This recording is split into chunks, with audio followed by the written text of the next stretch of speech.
Alright, so now that you've had some practice at doing your electron configurations, we need to talk about the valence shell. And so we have two situations that electrons can be in. They can be inner shell electrons, or they can be in the outermost highest energy shell of an atom, the highest N number that's found where electrons are found inside the atom. And so this is going to represent the valence shell.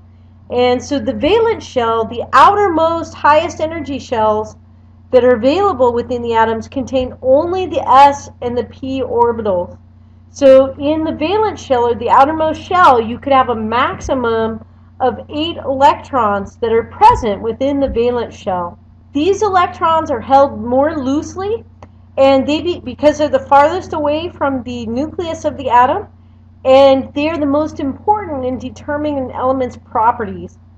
So again, there can be a maximum of 8 electrons because you've got the outermost s and the outermost p orbital. So there's one s orbital can hold 2 electrons, and there's 3 p orbitals that can hold 6 electrons.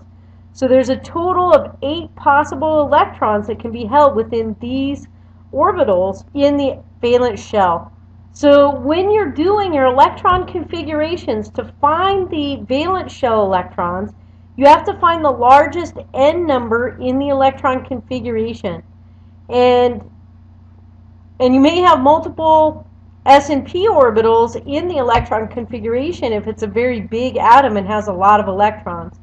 So once you find the largest N number, you look for s and p orbitals, and then you add up all the electrons that are found within that shell in the s and the p orbitals, and that's going to be your total for the valence shell electrons. So for this element, we can see that the highest shell level is going to be 2. And so we're going to add up the electrons that occur within the s and the p orbitals of the second shell. So we've got a total of 5 electrons in the valence shell of this element. Here's another example. So tell me how many valence electrons are in here. So hopefully you're looking for the highest shell number. So I see 1, 2, 3, 4. 4 is the highest shell number. Even though the 3D comes after it and it gets filled later, this is still on the interior. This is the highest shell number, so there's going to be 2 electrons in the valence shell for this element. So this is a review then of our blocks within the periodic table. So we have our S block, so this is going to be the 1s, the 2s1, the 3s1, the 4s1, the 5s1, and this is going to be the 2 position, 2s2, 3s2, 4s2, and so on. We've got our D block elements here, 1 through 10, 1, 2, 3, 4, 5, 6, 7, 8, 9, 10. And we've got our P block elements here. When we're thinking about our valence electrons, you can say that all of the elements in this category are going to have 1 valence electron. All of the elements that are in this category are going to have 2 valence electrons. All of the transition metals, their highest shell level is actually over here. These guys are all going to have 2 electrons in their valence shell. Very easy. They have the 4s2. All of this is filling in the 3 subshell, and so it's the shell below it. So you only count the 4s2 in this case. All of the elements in this row have 3 valence shell electrons because they've got the 2 s1s and then 1 p electron. All of the elements in this row have 4 valence shell electrons. All of the elements here have 5. All of the elements here have 6. All of the elements here have 7. And the noble gases, again, are going to be completely filled. Helium is also filled with 2 electrons because it only contains an s orbital. And then all of the rest here are filled valence shell electrons. Total of 8. So the lanthanides as well get filled in here, and so their highest shell is also going to carry 2 electrons. So essentially, the transition metals and the intertransition metals are very easy. They have 2 electrons in their valence shell. So we can write electron dot symbols then, where we place the valence electrons around the atom. And so for lithium, group 1 elements, they're going to have 1 valence shell electron. Main group 2 has 2 electrons. Main group 3 has 3 electrons. Hopefully you start seeing a pattern here. Main group 4 has 4 electrons. Main group 5 has 5 electrons. Main group 6 has 6 electrons. Main group 7 has 7. And main group 8 has 8 electrons, except for helium, which has 2. So the valence shell electrons are very important because these are the electrons that can be involved in chemical bonding. These are the readily movable parts within the atoms, and so electrons can be either transferred, shared, or accepted from other atoms to form bonds. And the ones that get transferred or shared most often are from the valence shell. And so elements that are involved in chemical bonds are going to be the most stable if they can obtain the noble gas arrangement of electrons. So any element, its goal is to try to fill the s and p orbitals in their valence shell so that they can get to the octet and be like the noble gases. So for main family elements, those in the s block or the p block, the periodic table then can be used to predict how many electrons either need to be gained or lost to obtain this noble gas state for each element.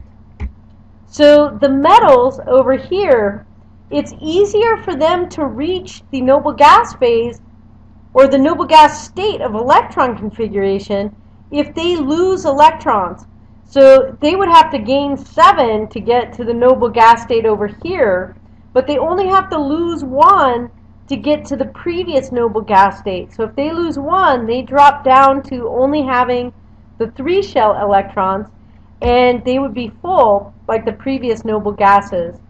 So for all of the metals, all of the transition metals, the alkali metals, and the alkaline earth metals, all of these guys are going to want to lose electrons to get to the noble gas arrangement of the previous noble gas and have a full valence shell electron.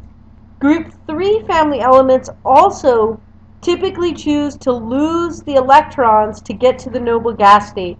Boron is a little bit of an exception. It actually can share electrons, and so it's an exception to the rule, and so we'll leave it out for right now. Once you get to 4, you're right in the middle. You could either lose 4 or gain 4 more. And so the ones that are in the middle here, they tend to want to share electrons rather than lose or gain them. When you have 5, 6, and 7 present, it's easier for these guys to gain electrons to reach the noble gas state. So if you are in this position here, the nitrogen row, you would want to gain 3 electrons, right? 5 plus 3 is going to equal 8 to get to the octet state. This row, they want to gain 2 electrons to get to 8, and this row wants to gain 1 electron to get to the 8 position. So typically, these ones are going to lose 1, lose 2, typically lose 3, but there's some exceptions. And then from here on, we gain 3, gain 2, gain 1 electron. So that's a summary then of Chapter 3. So we learned about matter. Matter is anything that has mass and occupies volume. And this can be classified then as a solid, a liquid, or a gas. A pure substance is a uniform in its composition and properties, but a mixture can vary in both the composition and properties. So you can have homogeneous or heterogeneous mixtures.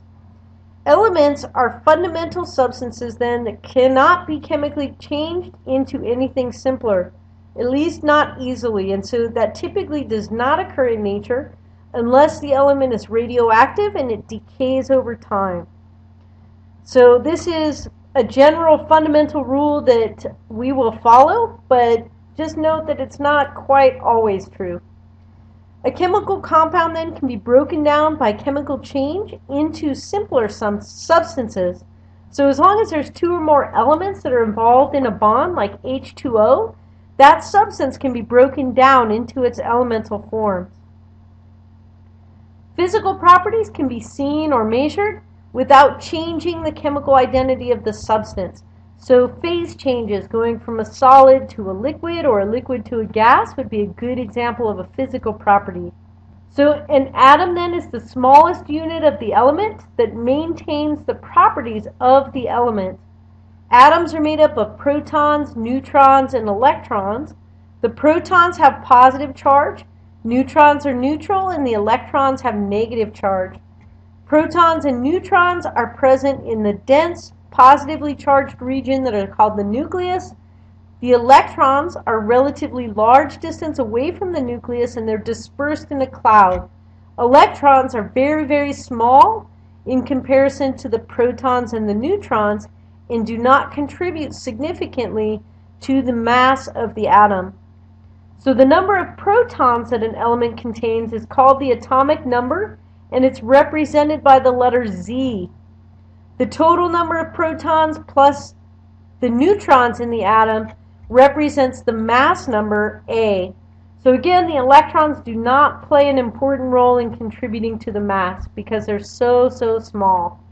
Atoms that have identical number of protons and electrons but different numbers of neutrons are called isotopes. They're isotopes of the same element, so you can have many different isotopes of carbon, for example. The atomic weight of the element is the weighted average mass of the element's naturally occurring isotopes measured in atomic mass units. And this is what's actually represented on the periodic table, the average mass of the isotopes of the element that occur naturally on the Earth. The elements then are organized into the periodic table. They consist of the 7 rows or periods. These represent the 7 shells, our N number, and 18 columns or groups going across. The elements in the same groups have the same number of valence electrons in their outermost shell. And that's why the groups in the periodic table have similar properties to one another, because they have the similar reactivities, similar ways of forming bonds to get to the octet rule, or that filled valence shell of electrons. The electrons within the atoms are grouped then into layers or shells, and each shell, electrons are grouped into subshells, the S, P, D, and F subshells, and then each subshell is broken down into orbitals, which are like the apartment buildings, and 2 electrons can be housed in each orbital.